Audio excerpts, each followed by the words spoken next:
পিয়া এবং পরমের বিয়ের খবরে বারবার উঠে এসেছিল একটি নাম, গায়ক অনুপম রায়। নেপথ্যে কারণ পিয়া চক্রবর্তী অনুপম রায়ের প্রাক্তন। আর তাই তো বিপত্তির শেষ নেই। সোশ্যাল মিডিয়া জুড়ে যেন প্রতিবাদের ঝড় উঠল। গায়ক সুরকার অনুপম রায়ের পক্ষ নিয়ে ভিলেন বানিয়ে দেয়া হলো নবদম্পতি পিয়া পরমকে। তাদের বিয়ে করাতে নাকি খুবই ভেঙে পড়েছেন অনুপম। এই ধারণা থেকেই প্রতিনিয়ত তুলোধনা করা হলো সদ্য বিয়ে করা পিয়া পরমকে।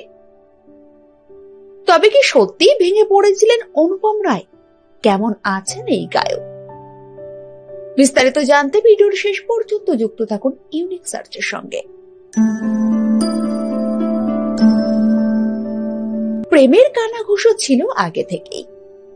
27 নভেম্বর পরমব্রত চট্টোপাধ্যায় বিয়ে করে। পাত্রী অনুপম রায়ের প্রাক্তন স্ত্রী পিয়া চক্রবর্তী।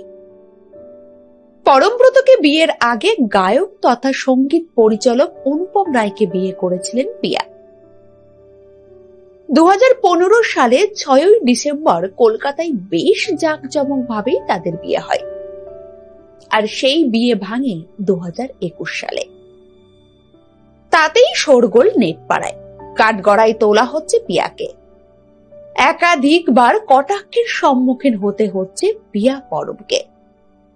যদিও সেসবকে পাত্তা দিতে নারাজ তারা। অনুপমও যে পিয়াকে বিয়ে করার আগে ডিভোর্সি ছিলেন সে কথাতে ভ্রুক্ষেপ না করেই চলেছে নোংরা ট্রোলিং। সহানুভূতির ঝড় বয়ে গিয়েছে অনুপম রায়ের প্রতি।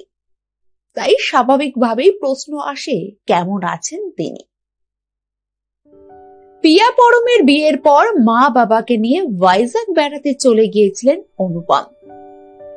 পরমব্রত পিয়ার বিয়ের দিন বেশ বিরক্ত হয়ে সংবাদ মাধ্যমকে এই গায়ক বলেছিলেন, আমাকে এসব নিয়ে একদম কিছু জিজ্ঞেস করবেন না, আমার নাম যেন না আসে এসবের মধ্যে।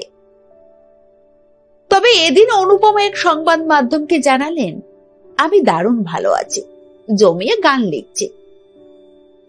অন্যদিকে সোশ্যাল মিডিয়া জুড়ে যা যা হয়েছে এতদিন ধরে, পরমব্রত পিয়ার বিয়ের পর তার নাম যেভাবে বারবার চলে এসেছে তারই কিছুই বলতে চাননি অনুপম। পরবর্তী আপডেট পেতে সাবস্ক্রাইব করুন ইউনিক সার্চ এবং দেখতে থাকুন আমাদের ভিডিও।